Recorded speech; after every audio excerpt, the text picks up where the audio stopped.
महाराज जी की ही गाइडेंस में जो रूपरेखा तैयार करी, इसी में जैन धर्म का स्वाध्याय और अध्ययन किया। पहले एमए किया साथ में, और फिर जैन धर्म के विषय को लेते हुए पीएचडी पूरी करी। और वैसे तो हम सभी लोग, साधु लोग, श्रावक लोग, जैन धर्म की जानकारी ज्ञान रखते हैं, परंतु एक प्रोफेशनल तरीके से तो यूनिवर्सिटी में, विश्वविद्यालय में पढ़ाया जाता है, तो वो कोर्स का पैटर्न है जिसमें हमें जो हम स्वाध्याय में और अपने संग में सीखते हैं, उसके अलावा बाहरी जगत में जो अन्य धर्म हैं, अन्य मतावलंबी हैं, दिगंबर, श्वेतांबर, स्थानक और जो मतों में भी जो ग्रंथ आए हैं, उसका भी एक कंपैरेटिव स्टडी, तुलनात्मक अध्ययन कराया जाता है। और जो विश्वविद्यालय में पढ़ाने के लिए जो प्रोफेसर्स हैं, जो टीचर्स हैं, तो उनकी योग्यता के अनुसार एक मौका प्राप्त होता है। तो आप सभी में भी, आपके परिवार में, गृहस्थ जीवन में कोई भी श्रावक आते हैं या मिलने वाले आते हैं, तो उनको हम बता सकते हैं कि जैन धर्म में अगर प्रोफेशनल तरीके से आगे हम अपनी बात को रख पाएँ, तो बहुत सारे कोर्स चल रहे हैं, उसमें भी हमें रुचि दिखानी चाहिए। हमें स्वयं भी अध्ययन करना चाहिए और आगे और लोगों को भी प्रेरणा देनी चाहिए। तो 3 लोग का जो विषय है, हम रात्रि में अंधेरे में यहाँ बैठे हुए हैं, ऊपर खुला आसमान है, उसी से रिलेटेड ही मेरी रुचि थी कि आकाश में इतने चंद्रमा हैं, तारे हैं, सूर्य हैं, ये सब हमें दिखाई देते हैं। तो हमें विज्ञान में, वैसे मेरा प्रोफेशन सीए का है, तो विज्ञान भी थोड़ा बहुत पढ़ा है 12th तक। तो वैज्ञानिक लोग कहते हैं कि किस प्रकार से चंद्रमा है, किस प्रकार से सूर्य है और तारे हैं, परंतु जब हम थोड़ा थोड़ा सा अपना स्वाध्याय करते हैं, अभी प्रतिक्रमण हुआ और पूजा इत्यादि पढ़ते हैं, सुबह जब हम अर्घ चढ़ाते हैं, शांति धारा पढ़ते हैं, 4 कोणों से चतुष कलश करते हैं, प्रतिदिन हम उसका जो अर्घ पढ़ते हैं, कई मनोरथ पढ़ने के बाद में, जम्मू द्वीपे भरत क्षेत्रे आर्यखंडे भारत देशे झारखंड नामी नगरे जमशेदपुर स्थाने, है ना, मुनि आर्य का, श्रावक श्राविका। तो जम्मू द्वीप कहाँ है? भरत क्षेत्र कहाँ है? जब बाकी चीज़ तो हमने बोल दी, भारत देश या उत्तर प्रदेश, तो ये फिर कहाँ है? तो ये सारी चीज़ें दिमाग में, तो इसका मतलब या तो हम ये झूठ बोल रहे हैं अर्घ, या विज्ञान झूठ बोल रहा है, भारत देश, उत्तर प्रदेश, सब चीज़ें तो आ गई, तो ये जम्मू द्वीप भरत क्षेत्र कहाँ है? तो ये चीज़ें दिमाग में घूमती थी। तो या तो ये झूठ है या ये झूठ है, या तो हम सब बेवकूफ़ हैं, या जो विज्ञान में हमने पढ़ा है कि पृथ्वी गोल है, घूम रही है, सूर्य के चारों तरफ चक्कर लगा रही है, या वो गलत है। या फिर सूर्य, चंद्रमा, सुमेरु पर पंचमेरु हैं, हम पूजा कर रहे हैं, पंचमेरु की हर जगह वही प्रदर्शनी लगी हुई है, जहाँ भी मंदिर में जाएंगे, ज्ञानवती माता जी ने मूर्ति बनाया है, या तो वो बेवकूफ़ है, दोनों में से एक तो है जो मूर्ख बना रहा है। तो ये बार बार चीज़ें घूमती थी। तो फिर इसके लिए पूरा टाइम लगाएंगे। तो महाराज श्री से जब परिचय हुआ, महाराज श्री ने कभी इसको सीरियसली लो, चीज़ों पढ़ो सीखो, जिससे कि हम पढ़े लिखों को भी समझा पाएँ। अभी आचार्य बन गए बिहार सागर महाराज, उस समय हमारे इंदिरापुरम आगमन हुआ, उनके मुख से तिलोय परिणति नाम पहली बार सुना।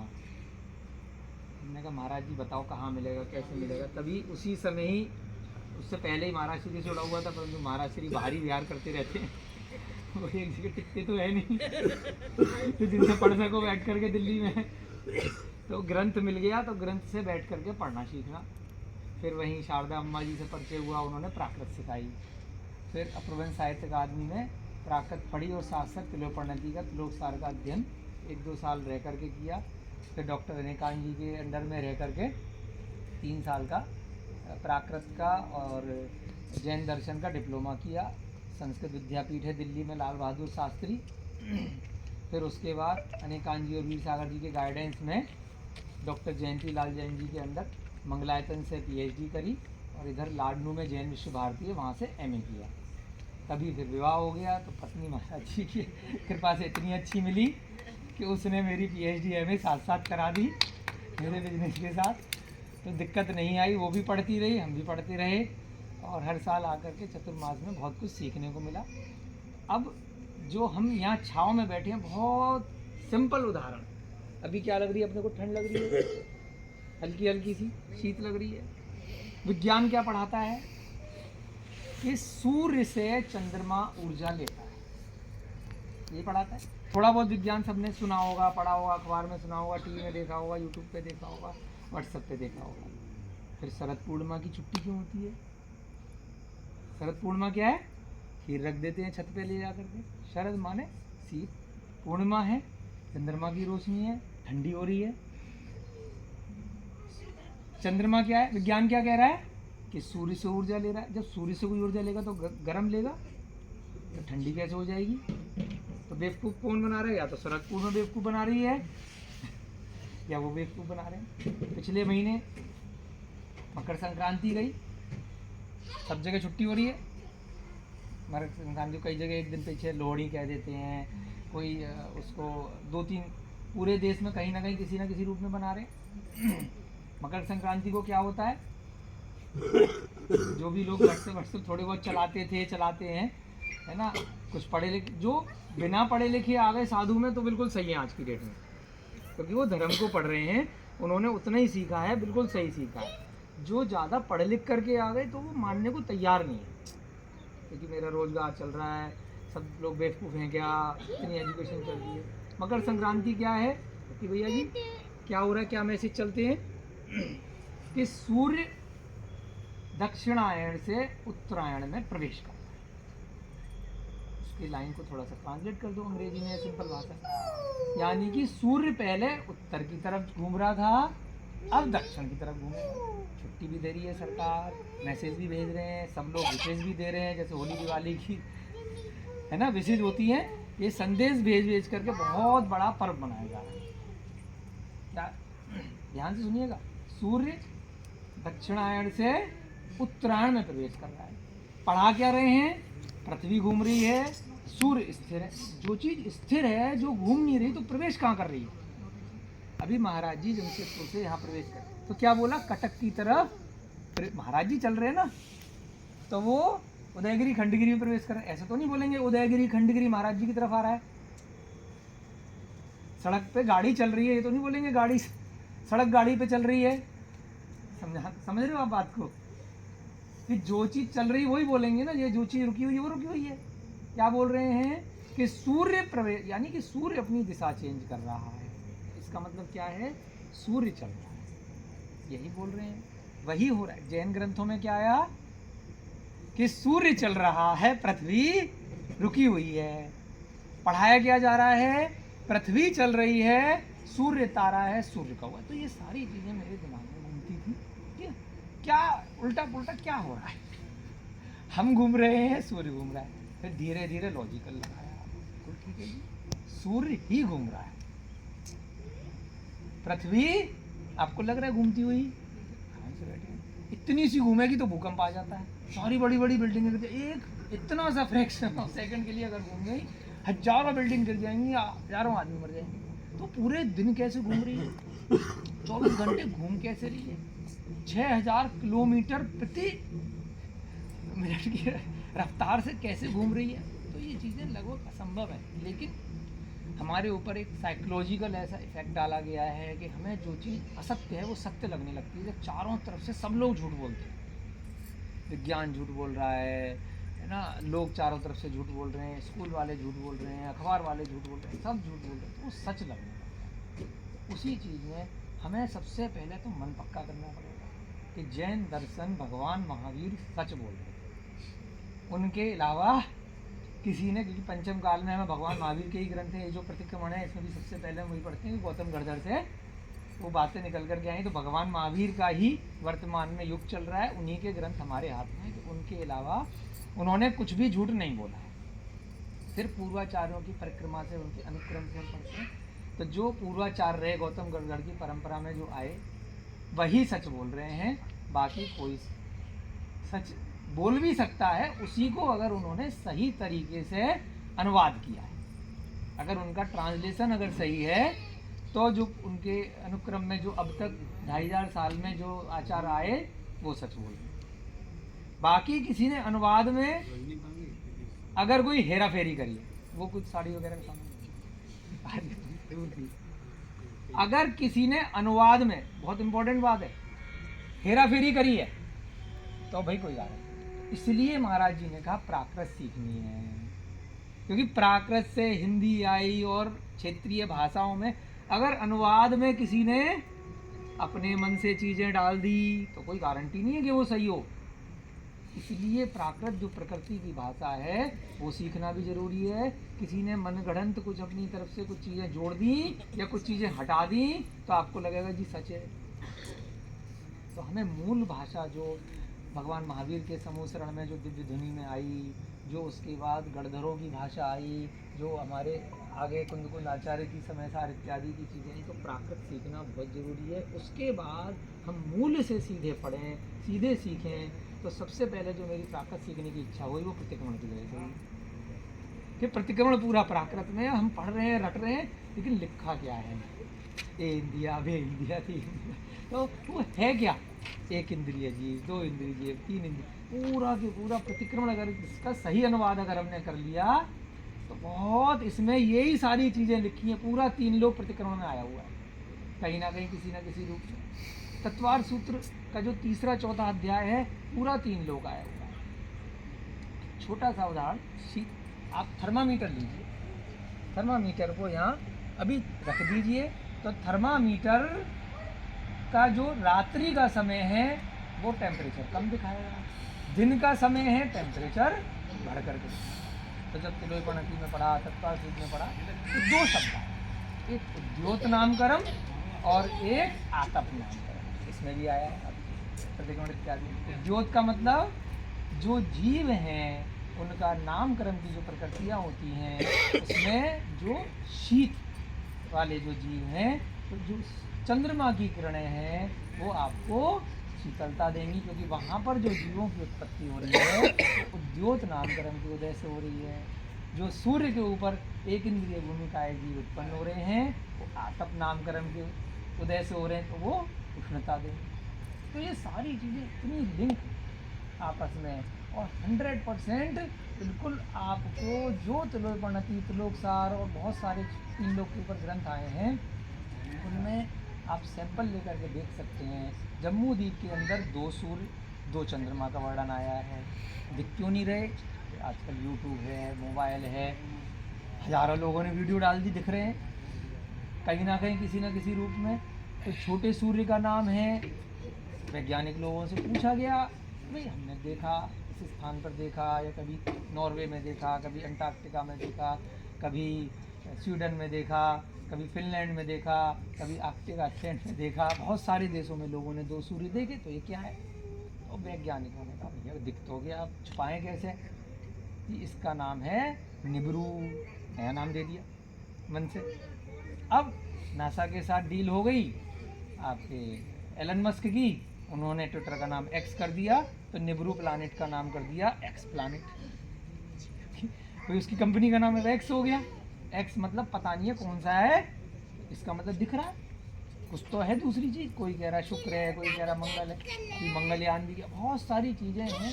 कहीं ना कहीं किसी ना किसी रूप में हमें लोगों की मार्केटिंग के लिए या कुछ व्यापार है उसके जरिए उस वजह से वो बताई जा रही हैं।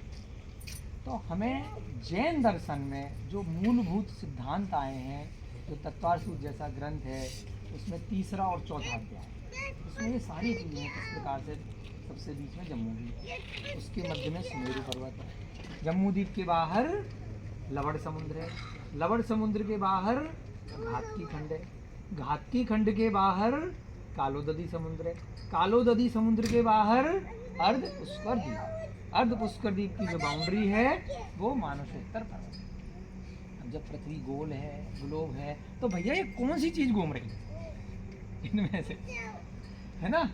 इसका एरिया कितना आया जम्मू द्वीप का? 1 लाख योजन व्यास, डायामीटर। लवण समुद्र का कितना आया? 2 लाख इधर, 2 लाख इधर। घातकी खंड का कितना आया? 4 लाख इधर, 4 लाख इधर। कालोदधी समुद्र का कितना आया? 8 इधर, 8 इधर। अर्ध पुष्कर द्वीप का कितना आया? 16 होना था लेकिन आधा ले लिया, 8 इधर 8 इधर, सारा मिला के कितना हो गया? 45 लाख योजन। तो भैया घूम कौन सी चीज़ रही है, कोई समझ में नहीं आता। तो हम जहाँ बैठे हैं ये थाली की तरह गोल जम्मू द्वीप है, फिर चूड़ी की तरह इसको घेरे हुए लवण समुद्र है। तो ये फिर बीच में जो जम्मू द्वीप के बीच में है वो पूरा के पूरा 1,00,000 योजन का सुमेरु पर्वत है। उसी के साथ में पैरेलल ये जो धरती है जम्मू द्वीप, फिर इसके बाद वाली धरती कौन सी आएगी, लवण समुद्र के बाद घाटी खंड। तो घाटी खंड में एक इधर एक इधर, एक मेरू इधर आ गया चल, फिर एक विद्युन्मालु, एक मंदर, वो आ गया अर्ध पुष्कर द्वीप। ऐसे करके लाइन से पंचमेरु होते हैं बिल्कुल जम्मू द्वीप। और ये पंचमेरु जो आपके 3 द्वीप में, पहले वाले में खाली एक, अगले वाले घाटी खंड में 2, एक इधर, फिर अर्ध पुष्कर द्वीप में एक इधर एक इधर। तो लाइन से उसी रूप में हमें 5 मेरु इतने प्राचीन मंदिरों में मिलते हैं। तो सब देखते तो थे नहीं, इसका मतलब है वो रचना वास्तव में है। उन्हीं की संरचना हमें बताई जाती है, सिखाई जाती है। पंचमेरु जो पहला वाला मेरू है वो 1,00,000 का है, बाकी के थोड़े थोड़े से उससे छोटे रहते हैं। ये जो पृथ्वी है, पहली वाली पृथ्वी, इसका नाम क्या है, रत्न प्रभा। ये लंबी एक राजू की पूरी पृथ्वी है, मध्य लोक जिसको बोलते हैं। इस पृथ्वी को पूरी पृथ्वी कहीं नहीं घूम रही है, सीधी है 1,000 योजन नीचे तक। इसके भी 16 भाग किए हैं, तो 1,000 योजन के 16 भाग, जिसका मूल नाम क्या है, खर भाग। तो ऊपर वाली पृथ्वी कौन सी है, चित्रा पृथ्वी। चित्रा ये पूरी की पूरी पृथ्वी में ला करके कौन सी है, रत्न प्रभा, रत्नों की प्रभा है यहाँ पर। इसमें सबसे मध्य में जम्मू द्वीप है। जम्मू द्वीप जो 1,00,000 योजन का है, 40 योजन की उसकी चूलिका है, नीचे 1,000 योजन है जहाँ तक चित्रा पृथ्वी की नींव है। 99,040 ऊपर है। कोई भी बिल्डिंग बड़ी खड़ी करोगे कुछ नींव चाहिए ना, तो नीचे नींव कितनी है सुमेरु पर्वत की, 1,000 योजन। 99,000 ऊपर, 40 चूलिका जहाँ पांडुक शिला है, और 3 शिला और हैं जहाँ पर तीर्थंकर भगवानों के अभिषेक होते हैं। तो इसके नीचे फिर ये वाला जो भाग है, ऐसे करके 16 भाग है, 16,000 योजन। नीचे फिर जाएंगे तो जो खर भाग हुआ, खर भाग के नीचे है पंख भाग, पंख भाग के नीचे है अब्बहुल भाग, अब्बहुल भाग में नरक, पंख भाग में हमारे पवनवासी देवों के विमान हैं। पहले वाले भाग में हमारे चित्रा पृथ्वी पर खाली ये जो 2.5 द्वीप जिसको बोला, जम्मू द्वीप, उसके बाद घाटी खंड, और उसके बाद अर्ध पुष्कर द्वीप। तो 2.5 हो गए ना, एक द्वीप जम्मू, एक घाटी और आधा पुष्कर का, तो 2.5 हो गए। तो ये 45,00,000 योजन में ही केवल मनुष्य रहते हैं, इसके पार नहीं जा सकते। इस 45,00,000 योजन में मनुष्य हो सकते हैं। जो जम्मू द्वीप है सबसे नीचे भरत क्षेत्र, सेम बिल्कुल पैरेलल ऊपर वाली साइड में ऐरावत क्षेत्र। इस प्रकार से जम्मू द्वीप के 7 हिस्से हो जाते हैं। 6 बीच में लाइन से पर्वत रहते हैं, तो वो उसके 7 हिस्से कर देते हैं। जैसे एक गोले में एक लाइन खींचोगे तो हिस्से कितने होंगे, 2। उस गोले में 2 लाइन खींचेंगे तो हिस्से कितने होंगे, कितने 2 लाइन खींचोगे तो हिस्से कितने हुए, 4 लाइन खींचेंगे तो 5। ऐसी करके 6 लाइन अगर आ गई तो हिस्से 7। ऐसे 7 क्षेत्र हो जाते हैं और 6 पर्वत आते हैं, तो कुलाचल। ऐसे ही प्रत्येक जम्मू द्वीप में भी ऐसे ही हैं। सेम इधर जो दूसरा मेरू आ गया इधर, उसके भी 7 इधर आ जाएंगे, 7।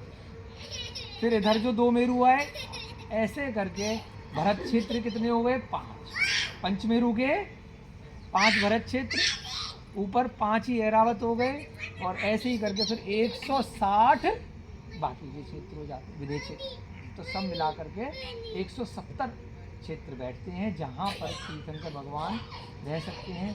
एक एरिया में, भरत क्षेत्र में, प्रत्येक एरिया के अंदर 6 खंड माने, हर एक के बीच में विजयार्थ पर्वत अपने अपने। तो विजयार्थ में एक लाइन ऐसे जाएगी, एक ऐसे, एक गंगा नदी, एक सिंधु नदी, और बीच में विजयार्थ पर्वत। उसकी वजह से हर एक क्षेत्र के 6 हिस्से हो गए, जिनमें से 5 मलेच्छ खंड निकलेंगे और 1 आर्यखंड। हर क्षेत्र में मात्र आर्यखंड में ही तीर्थंकर रहेंगे। अभी जो सर्पणी काल और अवसर्पणी काल का भेद चलेगा, वो केवल भरत और ऐरावत में चलेगा। बाकी के क्षेत्र अपने अपने फिक्स रहेंगे। कहीं पर उत्तम भोग भूमि रहेगी, कहीं मध्यम भोग भूमि रहेगी, कहीं जघन्य भूमि रहेगी। ये जो भरत और ऐरावत क्षेत्र का आर्यखंड है, यहाँ पर 6 काल का पर्वत है। सुषमा आएगा, ऐसे करके पहला काल, दूसरा काल, तीसरा काल, चतुर्थ काल, पंचम काल और आगे फिर। तो ये सारी चीजें तो हो गई जो जैन धर्म के साथ जैसे आ गई, प्लस जो वैज्ञानिकों ने बताई, उसको तुलना करनी है और क्या सही है क्या गलत है ये हमें सीखना है। तो बहुत अच्छे तरीके से जैसे जैसे हम अपने जैन दर्शन को पढ़ते जाएंगे और फिर हम ऊपर देखते जाएंगे, तुरंत दिखेगा कि ध्रुव तारा है ये तो स्थिर है, बाकी तारे घूम रहे हैं। अगर साइंस कह रही है कि सारे तारे स्थिर हैं, बाकी क्यों घूम रहे? तो जैन ग्रंथ में आया कि 2 चंद्रमा होते हैं, 2 सूर्य। चंद्रमा को सबसे मेन बताया, एक चंद्रमा की फैमिली होती है, परिवार, जैसे आचार्य प्रमुख सावर का परिवार हो गया ना हम लोग, है ना, ऐसे ही एक चंद्रमा का परिवार होता है। उस परिवार में 66,975 कितने 66,975 कोड़ा कोड़ी तारे होते हैं एक चंद्रमा के अंदर। 66,975 कोड़ा कोड़ी माने 1 करोड़ में 7 जीरो, फिर 1 करोड़ में 66,975 के आगे आप 14 जीरो लगाओ, उतने एक चंद्रमा की फैमिली में तारे हैं। अब जम्मू द्वीप में तारे कितने हैं? तो इसको गुणा 2 कर दो, तो इतने तारे हमारे जम्मू द्वीप के अंदर हैं। परंतु कम क्यों दिख रहे हैं? ध्रुव तारा एक क्यों दिख रहा है?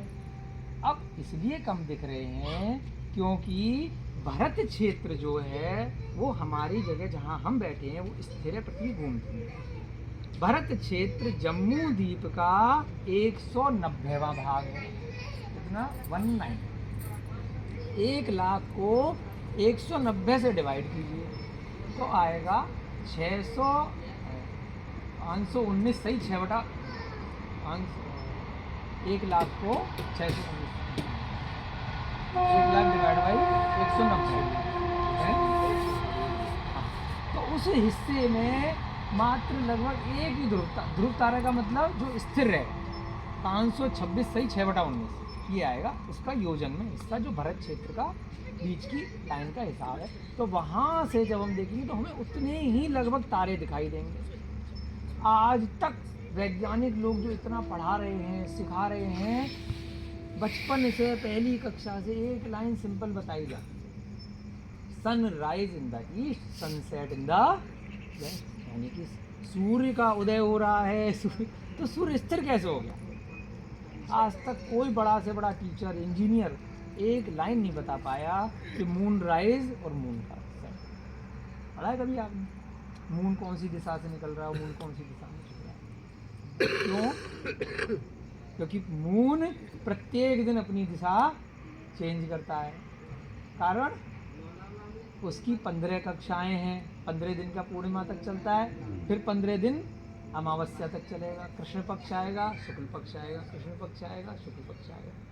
अब मून का टाइम जो सन के टाइम के हिसाब से अलग है।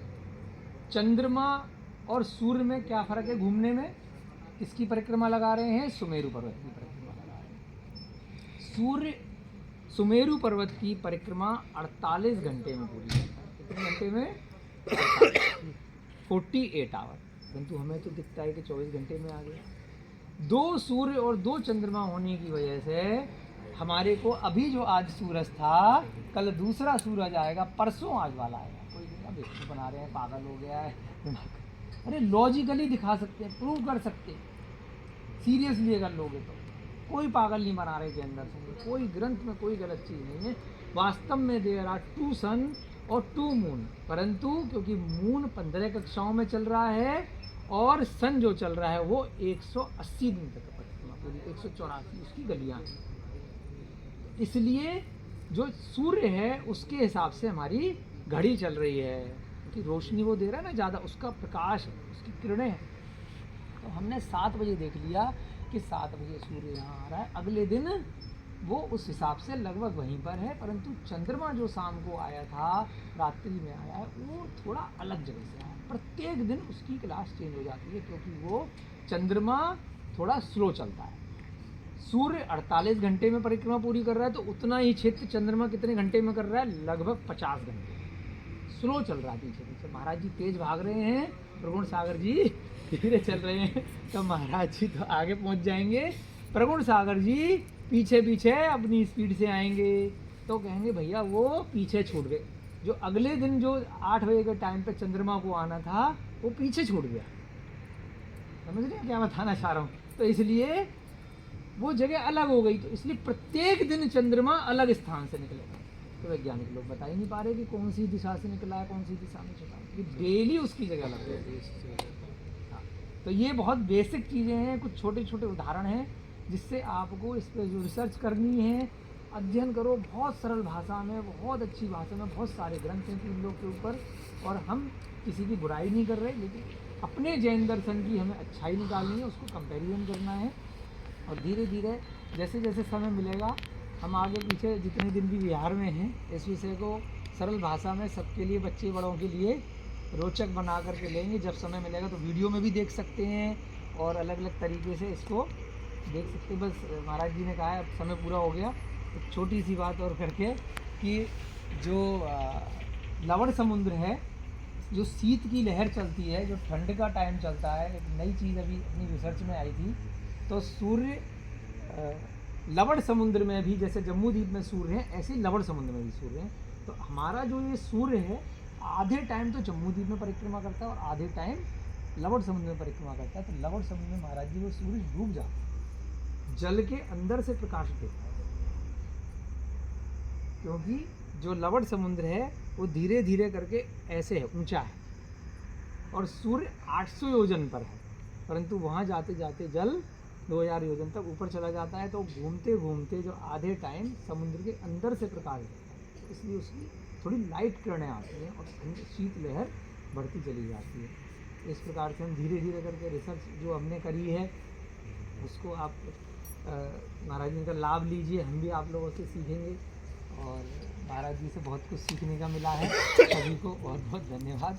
जय जिनेंद्र, जय दू चिड़ंदो, प्राकृत में जय जिनेंद्र को जय दू चिड़ंदो बोलते हैं। जय बोली आचार्य श्री प्रमुख सागर जी महाराज की।